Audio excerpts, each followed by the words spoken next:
Maxamed Usmaan Iriso oo ku mid ah mas'uuliyiinta magaalada Marka ee gobolka Shabeellaha Hoose waliba uu Sukwerbi howlgallada ciidamada xoogga dalka iyo gobolkan in ku badan 20 ku tirsan maleeshiyada Al-Shabaab qaar badan oo ku mid ah nabadgelyada la gobodii howlgallada ciidamada xoogga dalka ku suubiya magaalada Marka ciidamada la sheegay intii han deegaanka ka soo howlgallada ka suubi waliba la qoboday ilaa iyo 40 qof iyo in ku badan waliba la sheegay intii ilaa iyo 20 ku mid ah iyo haano qirdeentay ku tirsan kooxda maleeshiyada Al-Shabaab Iriso sheegay intii amniga magaalada Eedan soo fayday ku dib markii wada shaqeyn buuxda dhamartay ciidamada xoog iyo shacabka magaalada Markii ay Eedan faylata Al-Shabaab dhinacyo ku looga jiray waliba dhibaatay jirana dadka shacabka iyo fahmay dhaqaaqayaasha argagixisada laakiin hadda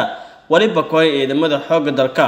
gaar ahaan 14 Oktoobar ee ciidamada danaba shacabka ka faran ciidamada dawladda oo shal dambeyntii la tababaro faylaha qaaday magaalada Marka nabadgeli iyo ku jarta waliba ku jaray gadoomiye Iriso saraakiisha amniga ka soo magaalada Marka la wareegay ragoon shacabka waliba door weyn ku qaaday inta la gobada maleeshiyada ee ku dhuumareysay magaalada shacabka oo yahan gudbeen xogto iyo aan tilmaamay ciidamada ammaanka goobta ku dhuumareysay argagixisada Al-Shabaab shacabka magaalada Marka la sheegay inta si fayl oo shaqeyn ciidamada ammaanka iyo ciidanka xoogga dalka Soomaaliyeed ka soo degmada Marka